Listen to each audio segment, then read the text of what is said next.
What began as a method of transport and warfare has now become a sport associated with elite universities and public schools.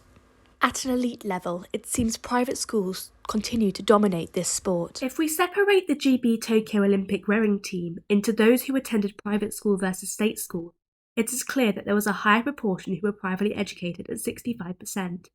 This is striking considering only 5.8% of UK children attend private schools. For those who know the sport, rowing takes a lot of time, hard work, and it costs a lot of money.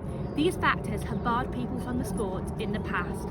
I went down to 2 South West London rowing clubs who are trying to change that, to ask the question, is rowing becoming more accessible?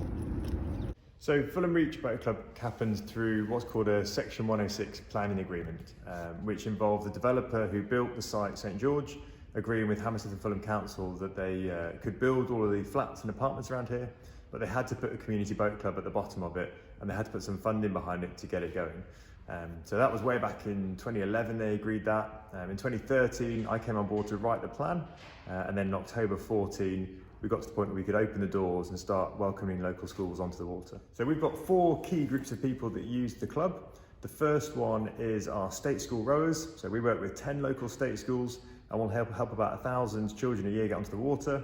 We then have 300 members from the local community. So that's a mix of adults and juniors who have learnt to row with us and are now starting to take their first steps into competition.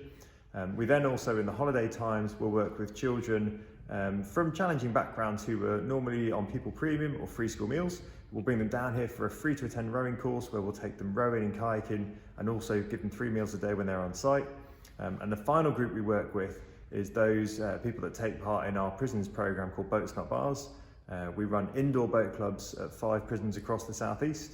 And when those ex-prisoners are released, we'll bring them down to the boat club, give them a free membership for a year, a new environment to be in, surrounded by people that just want to talk about rowing, and ultimately try and stop them going back inside. I think what's different with Fulham Reach compared to other clubs is the fact that we really are united around this vision of rowing for all, and everyone that walks through the door understands why they're here, and everyone supports that vision. So whether you're a state school rower or an adult member, or you're doing one of our one-to-ones or our learn to row courses, everyone really understands that they're here to advance that vision of trying to get as many people as we can onto the water, and really trying to help those people that wouldn't get access were it not for us being here. So we have a mix of funding streams that helps Fulham Reach operate. About half of our income is generated ourselves, so through our memberships, through our courses, through various other products and courses that we can offer. We can generate about half our income that way.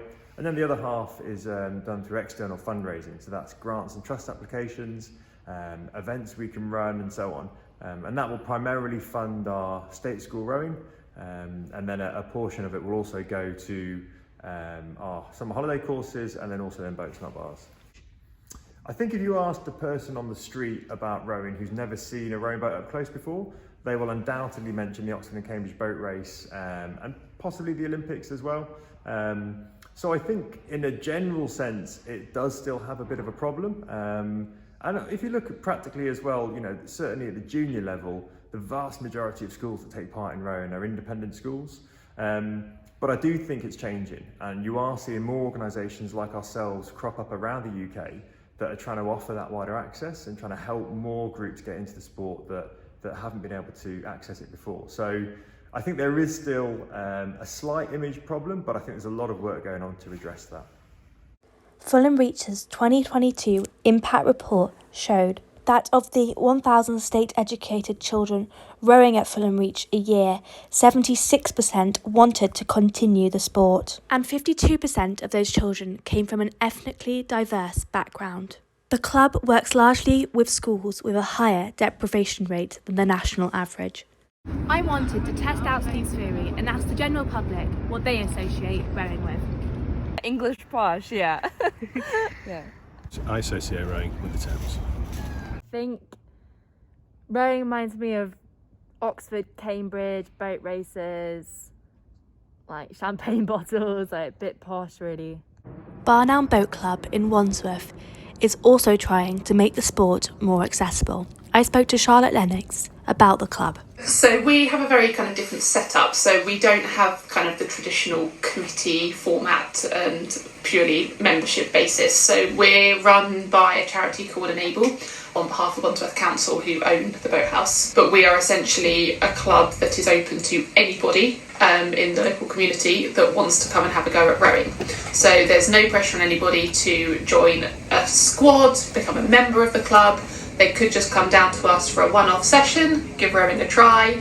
I'd say we're probably one of the least stereotypical clubs because of our setup. I think a lot of clubs that have been around for a long time are the ones that have got a very more historical membership base and are therefore finding it harder to change. So we've had like some rowers who started with us and then gone off, had done really well at school level, gone off and done really well at the university level, competed at the boat race and things. So it's quite nice to see that they've carried on and what they then kind of got up to.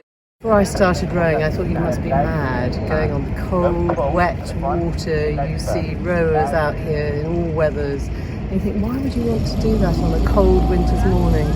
But in fact, the reverse is true. Some mornings are like this, and it's absolutely beautiful. You see the wildlife, you see the trees, the changing seasons. You can't quite believe that you're in the centre of London to be somewhere so special. The thing I love about Barn Elms is that there's no snobbery. Literally everybody comes. There's not that elite feel. We all just come every Friday, very low key. It is for everybody, and I absolutely love that. Whilst it may take longer for the general public to see rowing as not a posh sport, these two South West London rowing clubs are turning the tide by gradually changing the profile of a rower.